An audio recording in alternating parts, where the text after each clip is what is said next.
Welcome to this episode of the You Two Scare Me podcast. We're your hosts. I'm Andy. And I'm Felice. And we are entering the final week of our spooky month. Oh my goodness. I can't believe it. I can't believe that Halloween, All Hallows Eve, is almost here. I know, I'm so excited. But also I'm a little sad. I feel like we've had so much lead up to spooky season since we started in July. We started getting excited about it in July, Right. So I'm like a little sad that it's going to be over, but I guess it's always spooky season for us. Yeah, always. But this is my favorite time of year, Me though. too. I love it. So, but yeah, a little tear will be shed after trick-or-treating next Friday. Yeah. Yes. And after we eat all of the candy that we take from my children. Oh, see, that's the one dark, sad thing about having adult grown children. There's no trick-or-treat candy. It's okay. We'll send you home with a Okay. bag. Yeah, I'm going to need some. It's actually like kind of sad once they get older and you can't go digging through their stuff and finding all the good stuff. Oh. Well, it's okay though. Okay. Wait, what is your favorite candy? Okay, I will tell you what I like, but then I had a child tell me that it's old person candy now. Is it a Werther's? Not Werther's. No, it's Butterfinger. That's my favorite. That's old person candy. Did you know? I didn't. I guess it is now. It's from people from the 1900s like us. The late 1900s. Wow. Yeah. How about you? What's your favorite candy? I am more of a Reese's kind of girl. Yeah. Classic. I feel like you can't go wrong with peanut butter and chocolate. That never goes out of style. Yeah. But if I was going to eat something that was like gummy, then I would eat either Sour Patch Kids or Swedish Fish. Oh, not me. This has nothing to do with trick-or-treating, but I'm fully addicted to Nerds clusters. Like it's a problem. It's like a real situation. I have them all the time. Oh my gosh. We have to have a nerds intervention. I have some at work and at home. You have your travel nerds. Sometimes they're in the backpack. Emergency nerds. Yes. Yep. Wow. Yeah, you learn new things every day, right? I mean, yeah, I do think I knew a little bit about the nerd cluster, but I didn't know the extent. Yeah, it's a little bit. I had to take a little break from them because my dentist told me to. Oh my god. The dentist said, let's take a little break from the nerd clusters. He's like, looking at your teeth, I can tell that you love nerd He's like, clusters. where's your enamel? No, I'm just kidding. It wasn't that bad. They just said it might be a good idea. Well, everyone has a vice. If that's my worst one. Yeah. That's okay. Oh. I'm okay. I'll be okay. Everything's okay, guys. Okay. Wow. We'll hide the nerd clusters next week. Yes. So, you know that Ryan and I have been so sick. Yes. It was Andy insane. and Ryan were we were practically on the other side. knocking on death's door. We were. It was insane. You were not looking good that day. Wow. I was like, whoa. Jump scare. So we both had the flu and it was no joke. Like so many things. We were like literally like zombies. We're like, huh? What? And then as a result, things got put in ridiculous places here. We had ibuprofen found in the fridge. There was like kitchen stuff in Bo's room. Everything was just like, oh my gosh. And the kids are like jumping on your heads. Yeah. Like somersaulting all around you. We're like, oh my gosh, just quiet. You're like, just do it. Or yes, you can watch the 70th episode of Bluey. Right. Go for it. We're in survival mode. Oh my gosh, it was awful. I'm glad you're feeling better though. Yeah, thank goodness. It totally derailed some of my Fantasy Fest plans though. Like zombie bike ride, one of my favorite things. It was just like, we physically cannot do this. Yeah. But you guys got to watch it, We right? did get to watch, but it was still like a little tear. And so that's why I have all those Amazon boxes out there with all the stuff I have to send back that we didn't get to wear. You're sending it back. Oh. Because bummer. the kids aren't going to fit it next year. You know, we always do like theme family zombie. So yeah, anyway. Absolutely. Yeah. So shall we talk about Tutu Tuesday though? Sure. Okay, we went to Tutu Tuesday and that was a few days ago. And So the cool, awesome thing about Key West is that you can start really early with your party and then you're home at a decent hour. So correct. Yeah, I think the party started at like 6. Yeah, there was a pre-party I saw. Yeah, like a walking parade kind of thing. Kind of, yeah. It was in that on like Apple Roof Lane, like in a little haunted. It's supposed to be a haunted alley. Really? It is. Yeah. Oh, I didn't know that. But it started there. I feel like at like 5 or something. Yeah. So a few of the bars here were set up like dance clubs because it's like Key West isn't usually a dancey kind of place. It's more of a live music place. But they had DJs and we went and walked around and danced. And I'm still finding glitter on my face because I was totally the theme was disco robot. So I was all silver with lots of glitter and I'm still finding glitter. Yes. And she had like a little silver streak on her face that wouldn't go away. Yeah. At work the next day. So, and that's fine. Fun. That's fun. To go to the Tutu Tuesday parties, everybody has to wear a tutu. Yes.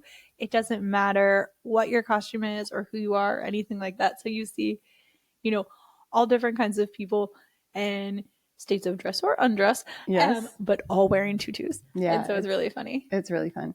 And I was home in the bed at 10:30. That was the best part. Wow. Except Felice was like yelling at me about staying out. I know. It's like my one night a year that I actually kind of like to stay out and have fun. But well, no, we had to go get up and go to work the next morning. Oh, responsibility. We have presents. Yeah, we have more presents. Okay, so we have these 2. These are from our faithful listener, Krista. She's the one who gave us Our Lady of Guadalupe. Okay. And she's given us a few other little things too, little goodies. But we have these 2 little cute ghosts and they each have a long skinny candle. Oh, so cute. Oh my gosh, I keep hitting my microphone. There we go. Cheers. They're so cute. They're so cute. They have like these long skinny candles in them. Oh, I love it. Cute. Okay, so cute. Thanks, Krista. Yes. And then, another friend of mine, her name is Rebecca. She lives in Virginia, but she went to go visit Salem and also somewhere else. Where did she go? Well, this is the letter. It says, greetings from Salem, Massachusetts, and Portland, Maine. Oh. I couldn't go to spooky cities without getting a couple things for my favorite spooky podcast hosts. Aw. Yes. So I hope you love it, Rebecca. And so we have each of us get a little cute, little ghosty stuffed animal. It's like my emotional support ghost. Yes. And then, that's so cute. Okay, I think she said, hang on. So we have 2 little pins. That one is yours. Oh, let's see. These are fun little lapel pins. What does yours say? Hold on. First we have, cute, a little sticker that says Salem. Cute. I have Hello Tiki. And this one says, hope you're doing okay. Oops. And there you go. Mine says, I see real people. That's cute. I love that. And more booze. A little cocktail one for you. Cute. So cute. Thank you so much, Thank you, Rebecca. That was so sweet of you to think about. And so thoughtful. Yeah, she was like messaging me on Facebook like, what is your address? I need to send it. I need to send something. So that was so thoughtful. Thank you. Yay. Thank you. We love it. Well, you too can send us things. Yeah. We love presents. We love presents. We're going to need a storage unit for all our goodies. I love it. It's awesome. Well, in case you're just joining us for the first time, we are 2 spooky friends with a love of the weird. We're talking cryptids, ghosties, aliens, hauntings, flesh pedestrians, shadow figures, and more. But we recognize we have no true knowledge of what's really happening with any of this. Not at all. We're just vibing out here, you know? Yeah. You know, fine. We're more of a why not kind of people, right? We sure are. Why not? We do know enough to have a deep respect for the unknown and unseen forces at work around us. We also make sure to laugh through our fears and try to keep it light. We hope to bring you stories that give you chills, check the closet, and question what you think you know. A quick warning before we begin. This podcast is for entertainment purposes only. Our tales are drawn from folklore, history, and reported experiences. Some stories, like these ones, may include sensitive topics, so listener discretion is advised.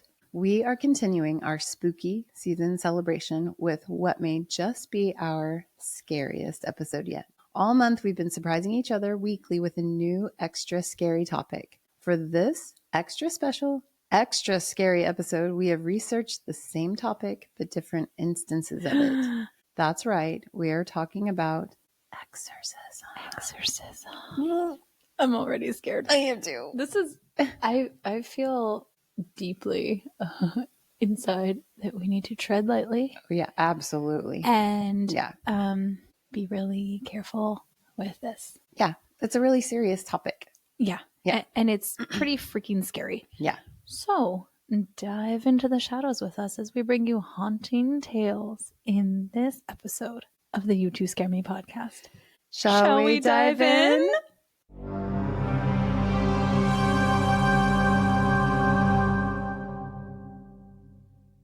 Tonight, we're diving into one of the most famous, but also most controversial cases of alleged demonic possession in modern times. The case of Roland Doe. Do you know it? I do. I do. This is the story that laid the groundwork and served as the inspiration for the novel and the film, The Exorcist. Which is the scariest movie of all time, in my opinion. Agree. Didn't we went to see that at the Tropic a long time ago? Yeah. Okay. Remember that lady? That lady, it's like a tiny theater. We were in a teeny tiny theater with like one other lady, and she's like, "What happened? What's happening? What?" I was like, "This movie's like 60 years old, lady. You never saw this before?" Oh, it was great. It helped to cut the tension a little bit. Anyway, I still feel like I have to watch that movie like peeking through my hands. Yes. So, with Roland Doe, what really happened? Was this a supernatural event? A disturbed adolescent? A hoax? Or something else entirely? Strap in, Felice. This is gonna get scary. Okay. Picture this. It's the late 1940s in Cottage City, Maryland. The boy known as Roland Doe, or sometimes Robbie Mannheim, grew up in a German Lutheran household. He was an only child, so his primary friend and playmate was his Aunt Harriet, also sometimes referred to as Aunt Tilly. Aunt Harriet was a spiritualist, so she was into spooky things like us, and especially interested in the idea of connecting with and contacting the dead. Aunt Harriet owned a Ouija board. That's not me. Felice is deeply afraid of Ouija boards. Yes. That's not me. So Aunt Harriet it's a Warner Brothers or Parker Brothers. Parker Brothers? I think it's a Parker so. Brothers item, Felice, gosh. So she had a Ouija board, and when Roland became interested, his BFF Aunt Harriet introduced him to the Ouija board. But then Aunt Harriet died. After her death, strange phenomena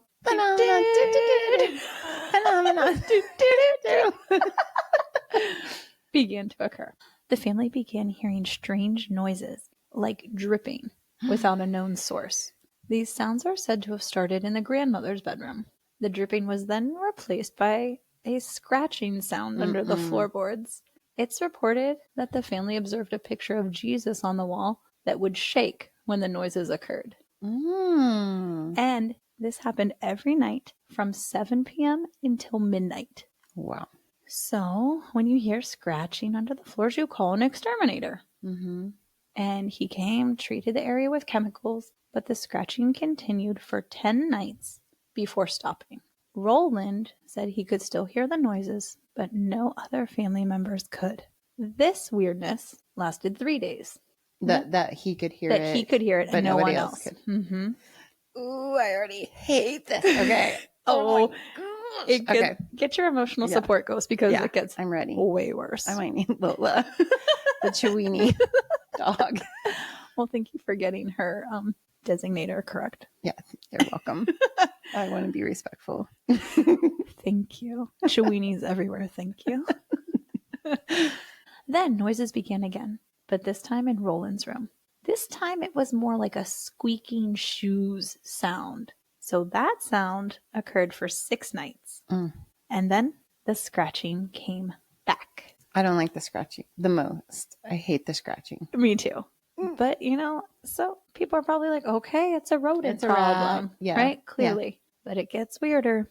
On the 6th night, Roland, his mother, and his grandmother are in his room laying on the bed and reported hearing marching and a beat of drums moving alongside the bed. Oh my gosh, that's weird. So that continued until the mom says, "Is that you, Aunt Harriet?"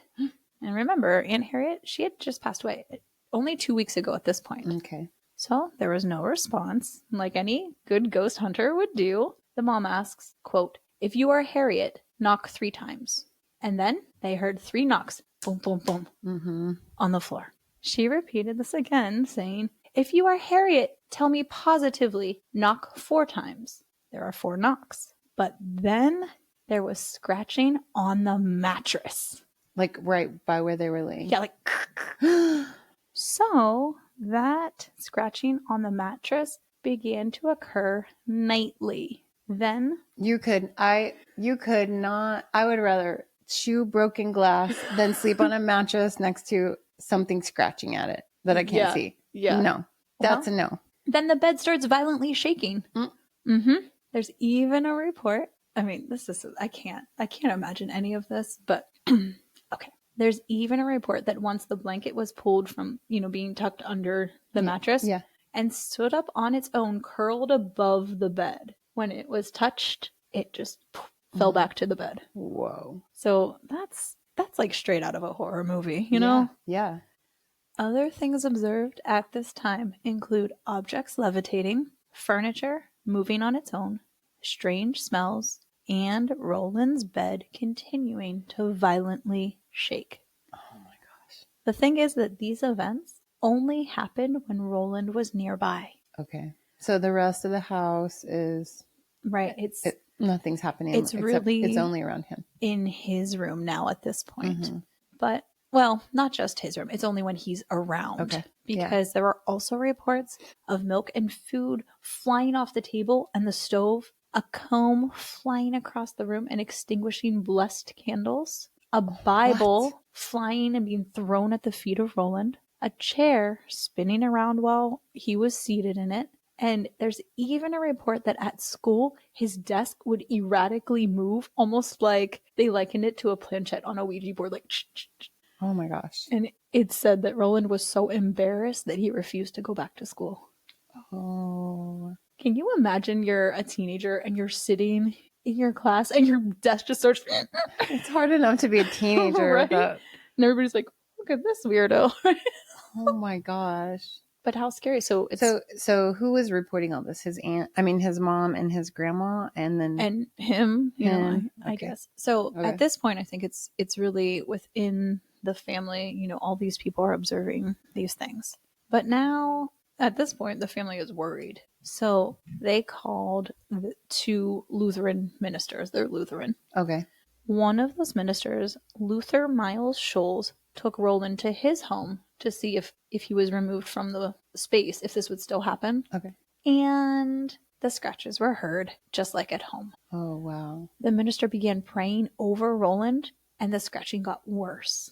It's reported that Scholes also observed objects and furniture moving.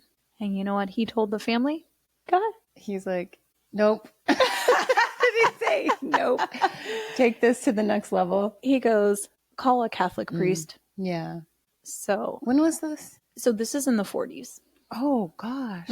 Okay. Yeah. Oh, I didn't realize. Okay. Yeah. For some reason, I guess I thought it was like in the 60s, but I'm sort of picturing The Exorcist, right? Like in my mind, but I didn't realize it was in the 40s. Wow. Okay. Yeah, so this is the 40s. Okay. And so just as kind of like a little bit of background for people who may not know, within the Catholic religion, there is an entire exorcism rite. It is a very strict sort of set of steps and things to do and things like that. And it can only be performed in that manner by a qualified Catholic priest. Trained in that. And it has to be approved by higher ups within the church. Yeah. And it's a really, really hard process to get that approved too. Right. Right. Like, it's not, they don't go handing No, they're not those just out. like, exorcism for you, exorcism Yeah. for you. No, there has to be a lot of, I think, what do I want to say? Like, reasons that, you know, nothing else is going to work, right? They're going to try to debunk. They're going to try to make sure that it's not a hoax. It's not psychological or all of these kind of things. Right. Perfect segue, because the family's like, oh, you know, we're a Lutheran. Like, let's call some doctors first. So they call a psychiatrist. They consult a physician. Both medical professionals determined that Roland seemed normal, if just, quote, a little high strung.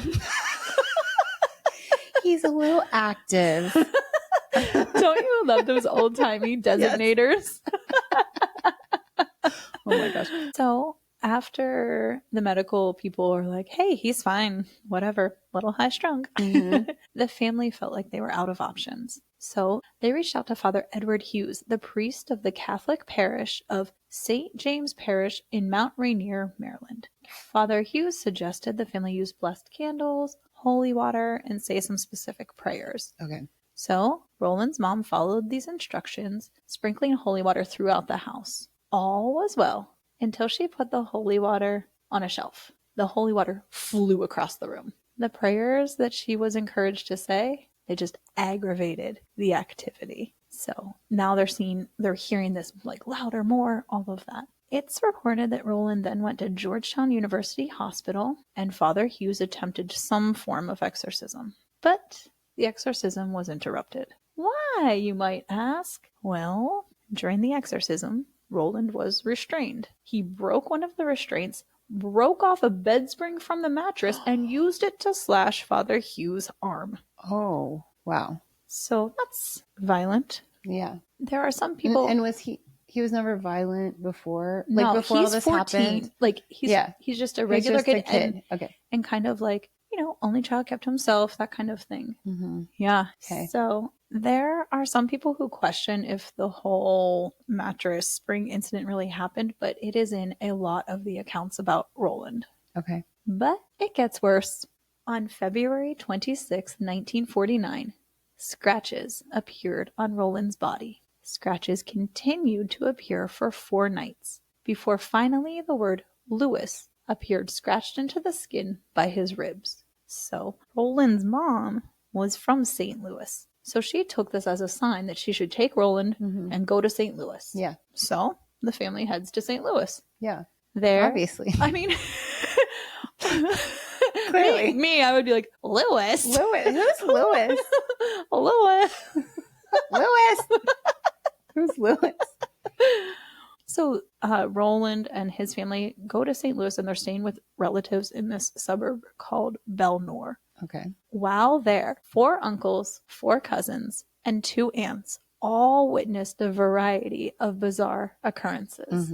They saw Roland's mattress moving, bedroom furniture being overturned, witnessed the scratching on the mattress, and scratches continuously appearing on Roland's body, even through his clothes. So, like, he'd be sitting and reading. They said he would be reading comic books, and he'd be like, ow! And then there would just be scratches. Oh, this poor kid. Right? So, did they go stay with the family? Yeah, so they're staying The family's there. like, on second thought. Right. I think we have some more visitors coming. Like, yeah. Yes. I know. I have all these visitors coming this weekend, which I knew one set was coming, and then my son also is coming, and then today I found out someone else is coming, which is wonderful. But also, we live in a tiny house, so it's gonna be a party. And our friend's dog is coming too. Partay up in there. Anyway, okay, so hopefully they don't bring any Ouija board additions. Oh my gosh, if you will, check your Ouija board at the door. Yeah, don't bring that in my house. Don't even. Just put a little sign out for it. So while they're there, 4 different people saw the words "No school" appear scratched into Roland's body. Eventually, one of Roland's cousins, who was attending St. Louis University, asked their professor, Father Raymond Bishop, if he could help. Okay. Fun fact, a lot of the information from this story comes from Father Bishop's journal recording the events. I read the entire thing. Oh, wow. Cool. So Father Bishop does all the things you would expect. On March 9th, 1949, he comes and blesses the house, leaves some holy water and some holy relics, says some blessings. Father Bishop observes all of the things the others claimed. The shaking of the mattress and the scratches appearing under Roland's clothes. Now, a series of events takes place from March 10th, 1949 to March 15th, 1949. Father Bishop returns to the home along with a priest friend for reinforcement, Father Bowdern. The typical phenomena continue, along with heavy bookcases that move away from the wall, swing around, and move again. On March 16th, 1949, Father Bishop is granted permission to read the prayers of exorcism according to the Catholic Roman rituals. So that came from up above. Right. So Father Bishop, who's not a bishop, don't get confused. Right. I was actually thinking that, yeah. So It'd be funny if it was Bishop. Right? Like, have you ever heard of like people in the military? They're like Sergeant. Oh, that's funny. Yeah. No. So he's just a priest. Okay. But a bishop or archbishop, I think it was an archbishop, gave him this permission to perform these ceremonies. Yeah. Okay. Yeah, I was wondering how far up. I think that's what I saw. It go? That an archbishop. So like usually it's like priest, bishop, archbishop, cardinal, pope, I think is how it goes. So like someone from the diocese. Yeah. Okay. So he's granted permission to read the prayers of exorcism. So he goes along with Father Bowden and Father Halloran, another priest. So they go together, the three musketeers, to begin the ritual. During one of the first recitations, 3 parallel scratches appear across Roland's abdomen. As the prayers continue, similar scratches appeared on his legs, stomach, back, chest, and throat. It said a picture of the devil appeared on Roland's right leg, and the word hell appeared scratched into his chest. Whoa. When they asked how many demons were present, 1 scratch appeared. During the course of the evening, Roland was scratched 25 different times, each one making him curl up in pain. Oh. And it said that he described some of them as scratches and some of them feeling more like brands. Like it's burning. Mm-hmm. Oh, this poor kid. Right. And remember, he's only 14. Yeah. Right? Yeah. So after all of that, Roland fell into a deep sleep while the prayers continued. Then he awakened violently, punching the headboard, punching the pillows. Roland said he was fighting a huge, red, slimy, powerful devil. Whoa. From midnight on, Roland continued to violently thrash and fight, requiring 2 men to help pin him down. He spat at them, and it's reported that his punches were stronger than those that any normal 14-year-old boy could inflict. Around 5 a.m., Roland began to sing in a very loud, high-pitched, garbled voice. That gives me chills straight up to my scalp. Early in the morning. Like, the other thing is, anything out of the ordinary is extra creepy really early in the morning. Right. You know what I mean? Like, it's just like that time of day, it should be so peaceful and quiet. And then to have that happen is, oh my gosh, really unsettling. So scary. I don't know. I'm gross. I can like hear in my head how this sounds. Yeah. But I'm also picturing him singing some like ridiculous song. Like, yeah. You know how in the movie Ghost he sings, I'm Henry the Yes. I just forgot about that. Yeah. Yeah. I'm just picturing like that, but in this like ridiculous, like super scary voice. Yeah.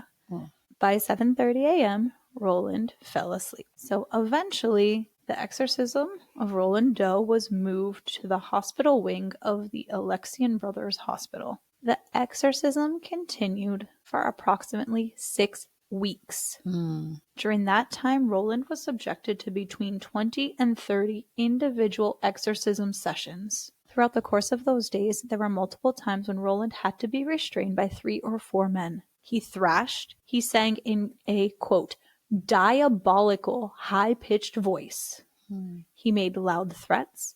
He writhed when holy water was sprinkled on him. He snapped his teeth. He swung fists. He bit the priests. He laughed fiendishly, and he barked like a dog. Wow. He also shouted a variety of vulgar insults at the priests. And I saw some of them, and I just don't feel comfortable reading them. Yeah. On March 23rd, Roland broke Father Halloran's nose and also punched another priest, Father Roux, in the nose. Oh my gosh. That same night, he began talking in a sexually suggestive way, ripped his clothes off, and started gyrating around. He then contorted his body and had more instances of barking and loud singing. Oh my gosh. You gotta hand it to these priests for hanging in there. Oh, I would have been out. That's traumatic. I would have been out. Yeah. The moment Well, I mean, I feel like at some point you might be thinking, we are in over our head. Absolutely. Like, I mean, if this is really what's happening, right? Mm-hmm. How is a mere mortal going to be fighting? Yeah. Well, I mean, but you have God on your side. You know what I mean? Like, it is, I know. Like, it's not just him. It is like, but can you imagine God is coming through them? That feeling though? Like, yeah. How terrifying. Well, also, it's not like exorcisms happen every day and you're right. like, okay, this is another exorcism. Like that might have been the first time they ever did that, or the third, or something like that. Absolutely. You know, it's a rare thing, I think. I did see that they were inexperienced, so I'm assuming that this was perhaps their first. Yeah. You know. So, fun fact about the singing: Roland's family noted that Roland couldn't carry a tune nor enjoyed singing during his typical days. All right, silver lining. Got a talent. Diabolical singing. Wow. On subsequent nights, he urinated, peed all over, saying crazy stuff. Yeah. Often he screamed, kept the singing going. He, quote, passed foul air. So first I'm thinking, okay, he is a teenage boy, right? Yeah. But then I was thinking about, typically associated with demons is that sulfur smell. And I'm wondering if that was present and how scary that would be. Yeah. He continued to shout, he barked, and he made a lot of penis comments to the priests. Rude. I mean, I saw some of those quotes too, and I was like, wow, this is very specific. Yikes.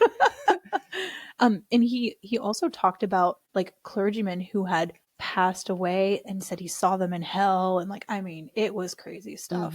So he was trying to, or whatever, was bringing up people that they knew, or did they know the clergymen, or he was just making some comments? of the names were redacted.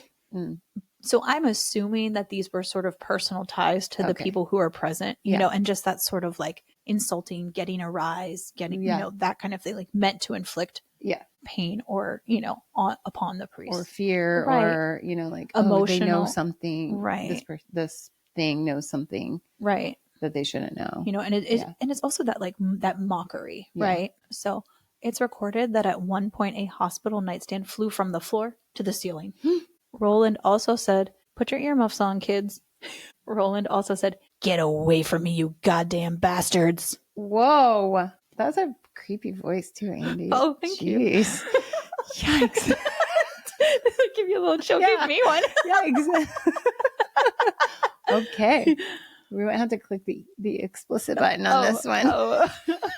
We can also edit that out. Sorry. I just thought it was really scary. It is very scary. It's reported that the bed shaking also occurred numerous times, and that Roland would howl and scream and use voices that didn't belong to him. After religious medals were placed on him, Roland would report that they burned him, and he would throw any crucifixes that were placed in his hands. Roland also had a number of seizures, refused to receive communion despite numerous attempts, and mocked the priests repeatedly.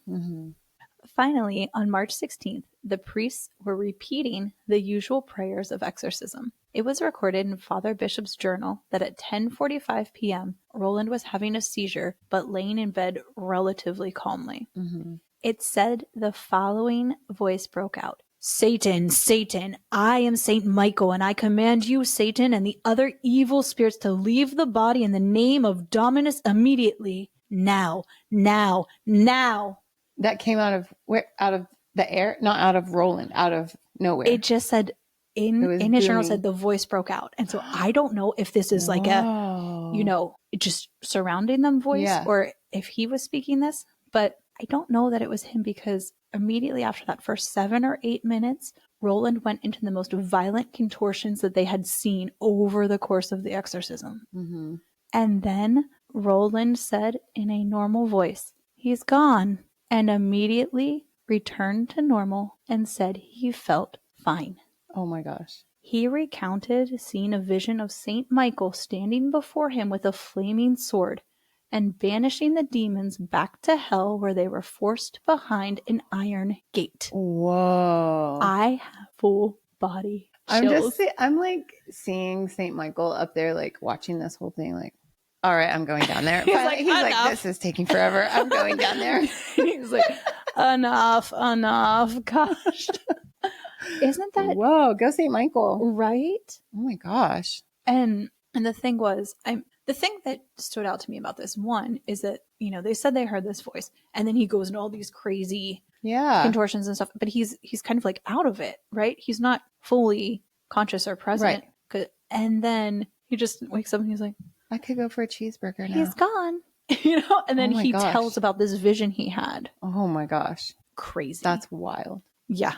So I'm sorry. I still have chills about that. I didn't know that part about that they heard the voice of St. Michael. Wow. That's really amazing. That was in Father Bishop's journal. That's amazing. So I read through all 30 pages of his journal and I was like, whoa. And it was in quotes. It was, this whole thing. And I'm like, okay, this is big. Yeah. Right? Yeah. Some argue that Roland's experiences were all psychological or embellished by religious men to promote religion. Mm-hmm. But many argue that these events were witnessed by so many people, it can't have just been a teenage boy with psychological problems, nor an exaggeration by religious men. Yeah. Well, also, if things are physically flying around the room and people saw that, right?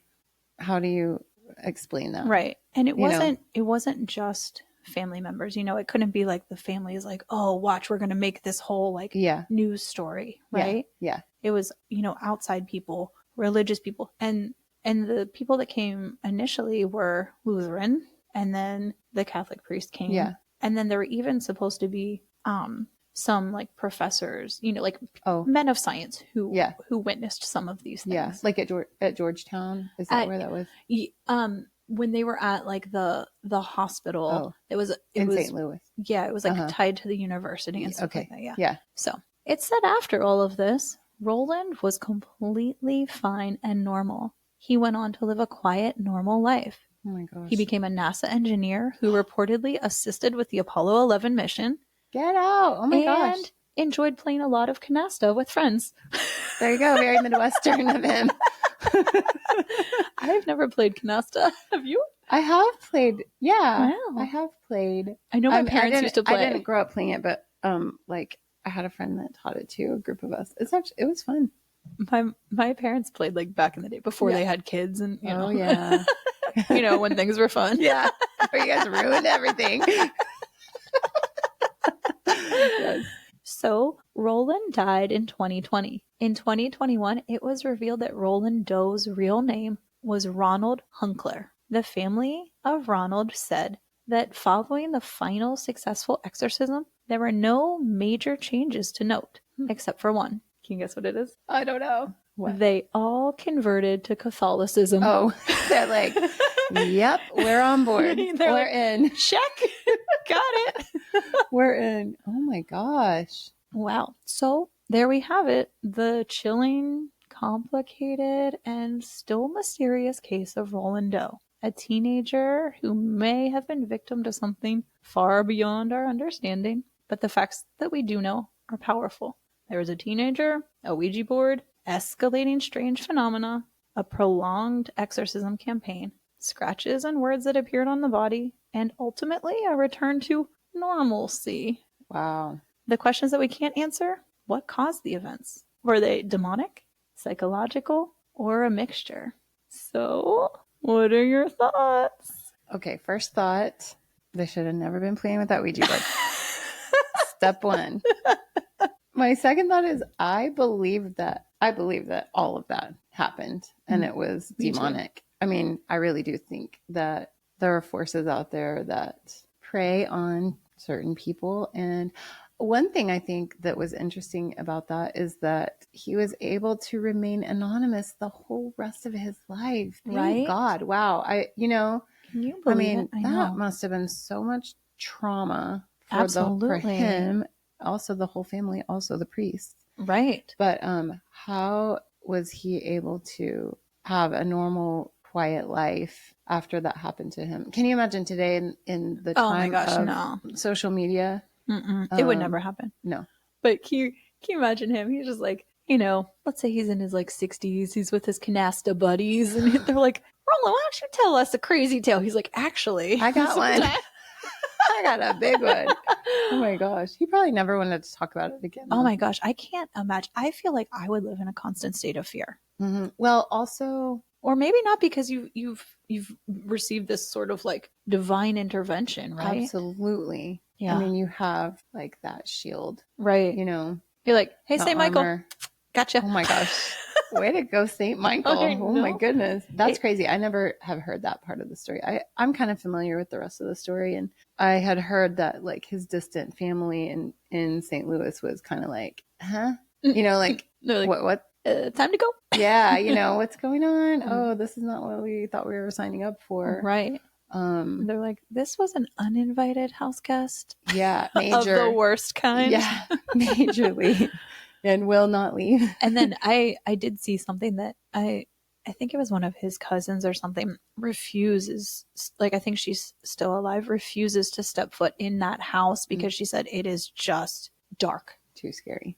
And she thinks that there may still be evil lurking within the walls or something like that. Yeah. The original house. Like the St. Louis house. The St. Louis house. Mm-hmm. Okay. Yeah, I wonder what happened with that original house, Right. I don't know. And I think that there are so many things about demons and demonic possession and all of that stuff that is so scary to me, because it's like, one, what is the linchpin, right? Like why that person? Yeah, and why that day? Right. Right. And so, I mean, a lot of people point to the Ouija board as the sort of catalyst, but there are so many people who dabble with Ouija boards, right? Mm-hmm. Not recommended. That's why my mom made me get rid of mine when I was like 12 or whatever. Oh yeah. My kids, they know. They were like, they had a lot of freedom in a lot of other ways, but not there. I was like, don't bring that crap in this house. Absolutely not. I think like that shows you, like, you have to be really careful about what kinds of things you are dabbling in and inviting into your realm. Like you have to be very, very cautious. Yeah. Yes. Now I'm scared. I'm scared too. Oh my gosh, girl, that was crazy. Okay, so I also have an exorcism story, okay. But mine it's different. It's like a very different angle. Okay. So this is the Tanacu Exorcism. Oh. So this story discusses mental illness, religious ritual, and the death of a young woman. So please take care while listening. Oh, okay. Yes, that's a little warning. So a door closes inside a wooden convent on a hill in northeastern Romania. A young novice nun is carried in, wrists and ankles marked from restraints. She's thirsty, exhausted, and quiet. Too quiet. Prayers are whispered. Holy oil is readied. Somewhere, thunder travels the length of a vineyard. Within hours, her heart will stop. Within days, an entire country will be arguing about what exactly killed her. Evil or human beings acting in its name. This is a contemporary exorcism, by the way. Born in 1982, Marisica Irina Cornisi grew up in rural Valusi County in Romania. After her father died by suicide and her mother struggled with alcohol, Irina and her brother were placed in an orphanage. Oh. Abuse there was reported by former residents. As an adult, Irina tried to build something better, working as a nanny, including a stint in Germany, before drifting back toward her only sanctuary that seemed open to her, a small Orthodox convent above the village of Tanacu. A friend of hers from the orphanage had become a nun at that monastery, and she encouraged her to also become a nun. Okay. So she's had a hard life. Right. She's looking for a place. She's looking for a place, and her friend is like, hey, this is a place where you might have some belonging. In January 2005, Irina moved into the Holy Trinity Monastery above Tanacu. She tried to settle in as a novice. By April, she was giggling during Mass and reporting accusatory voices. doctors at the local psychiatric hospital diagnosed schizophrenia, kept her 2 weeks, then released her back to the convent. What does that mean, accusatory voices? I think she was like hearing voices. I think she was hearing voices. So either telling her to do something or you did something, like paranoia, something like that. You know? Friends later insisted Irina had shown no signs of illness. Her brother sworn he'd seen Satan go into her years before, and he felt she was dealing with demonic possession. How long did you wait to say that, brother? Right? Like years before. Right. He's like, oh yeah, there's that one time. By the way, I saw Satan go into her. Oh my gosh. So when the doctors released Irina to the convent's care, they gave instructions for her to return, but she never returned. So they kept her for 2 weeks and sent her home, and they said, come back for a checkup, but she never came back. Okay. Within weeks, the religious interpretation hardened. This was not an illness, but an infestation of evil. You can't take the devil out of people with pills, the priest would later say. Oh. The priest, Father Daniel Petra Coragino, was 29, a former local soccer player turned monk who had clashed with his bishop in 2003 and reorganized the place with nuns deeply devoted to him. So he's like this superstar priest. I mean, he's young. Yeah, he's young. He's got the nuns that are like on his side. He was a soccer player, but I think he's like a little bit of a, he's going against the grain. And also like the Orthodox church that's been around forever. Like he is doing his own thing. Like to me, it seems a little culty, you know what I'm saying? Like he's doing his own thing in this monastery. Got it. When Irina's behavior worsened, the community chose ritual over medicine. First, they bound her hands and feet and locked her in a room while the others attended the Ascension liturgy. Days later, they chained her to a wooden cross, arms outstretched, carried her into the church, anointed her forehead and wrists with holy oil, stuffed a towel in her mouth to stop the cursing, and kept her there about 3 days, wetting her lips with holy water. Oh, that sounds awful. A nun, Sister Nicoletta Arcaleanu, would later insist Irina begged to be tied, that without restraints she could have killed herself or someone else. So this sister said that Irina was asking to be tied up. Okay. When they finally untied her, the priest said she was cured. They gave her bread and tea. She fainted. Only then did they call an ambulance.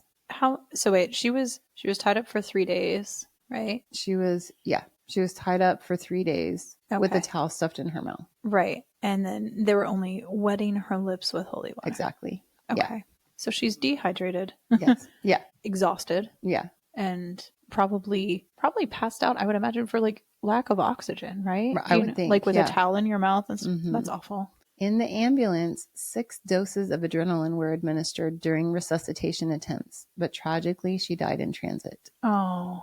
The 2005 autopsy cited dehydration, exhaustion, and lack of oxygen, just like you said. Wow. Police noted chain marks on her wrists and ankles. Years later, the county coroner would claim that Irina actually died from an adrenaline overdose given in the ambulance. I was going to ask, 6 doses. I mean, I'm no medical professional, but 6 seems like an awful lot, right? Like, yeah. I feel like they give 1 when your heart stops, right?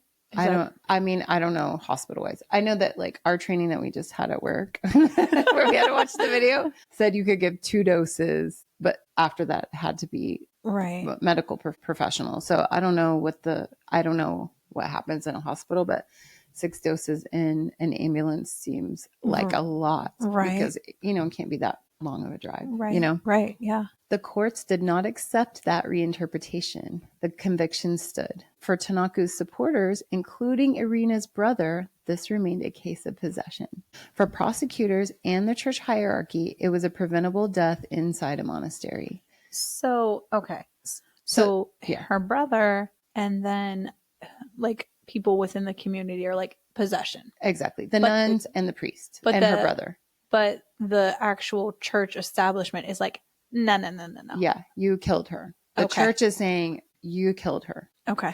That one county coroner way later said, actually, it was the adrenaline that killed her. But no one accepted that. They said that she died of... Yeah, what does that coroner know?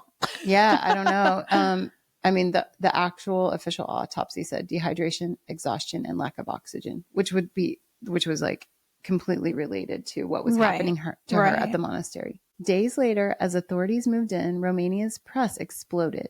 Exorcism and crucifixion in headline font because they had her tied to a cross. Right. Yeah. Protesters gathered, supporters too.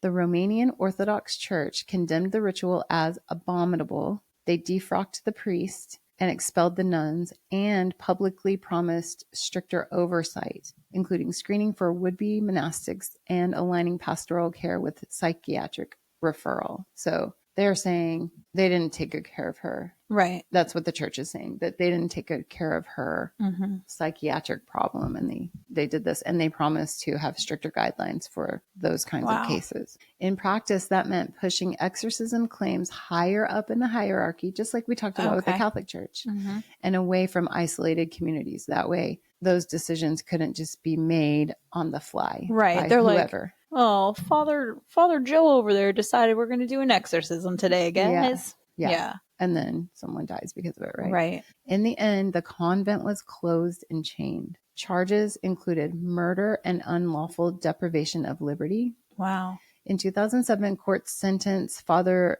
Coraginu to 14 years in prison, and the nuns, there are 4 nuns to 5 to 8 years in prison. On appeal, the priest's term was reduced to 7 years, and he was paroled in 2011 after serving 2/3 of his sentence. Wow. So he was only in jail for a couple years. The legal framing ultimately rested on unlawful deprivation of liberty and homicide through the ritual acts themselves, not on theology. Almost overnight, Tanacu went from a local tragedy to a national story. People across Romania, priests, doctors, politicians, and ordinary citizens argued over what had really happened. Was it possession or mental illness? Salvation or neglect? The case filled the news, talk shows, and newspapers, each trying to decide what Irina's death truly meant. From the outside, it's easy to say, call a doctor, not an exorcist. But the weight of Irina's life pushes back. She was a child of institutional loss, a product of places where the church is often the only consistent presence, trusted more than the state. Oh, okay. When voices began to accuse her of being sinful, that trust became a trap. In Tanacu, faith replaced treatment, and the ritual designed to save her ended her life. Wow, this is so sad, isn't it? If there's anything haunting about Tanacu, it might not be what outsiders think. Irina believed she was possessed. Her brother swore he saw the devil enter her, and the priest was certain he was fighting for her soul. To them, this wasn't cruelty, it was salvation. Wow, okay. When Irina was buried, thunder cracked across the valley. Oh, I got a chill. Some said it was a storm rolling over the hills. Others said it was something else, something leaving her body at last. Oh my gosh. Ooh.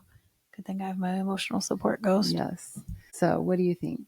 What really happened in Tanacu? Was Irina Cornisi a young woman battling mental illness, abandoned by every system that could have helped her? Or was she truly fighting something no one else could see? Wow. So, I mean, when I'm listening to this story, my initial reaction is like, okay, this was a little bit crazy. Like they took it too far. Like this was clearly an act of man, right? You know, the priest, the nuns who were complacent in it or whatever.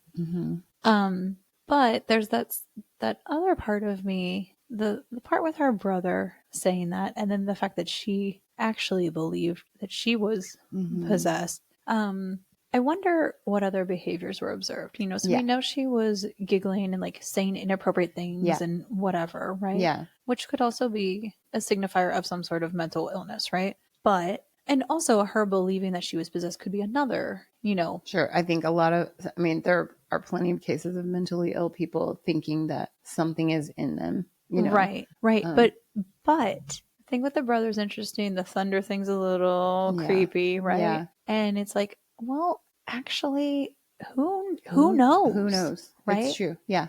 This could have been something. And plus, I'm picturing this, you know, sort of small town, whatever, where, you know. Like a village. Right. As small towns go, secrets are kept, things stay inside. So this is what we know, but maybe there's more. Maybe there is more. Yeah. You know? Yeah. And I don't know. Like there wasn't the overwhelming evidence of like supernatural activity that other Right. people witnessed. I think that they saw her acting weird and out of the ordinary, and the doctor said it was schizophrenia, and she and her brother and the priest thought that it was something spiritual, and they went on it, and then it went too far, you know? I would have hoped that the doctors who made that diagnosis would have given some sort of treatment, right? You know, they had her for only 2 weeks. Yeah. And that's not just something that like, oh, oops, it's gone. You're fine, you know? Yeah. I feel like there should have been some sort of treatment. I would have been interested to see if, you know, she did have the correct medications or something like that, and these behaviors continued. Yeah. What would have happened? Yeah. You know? I know. I mean, I have a feeling that,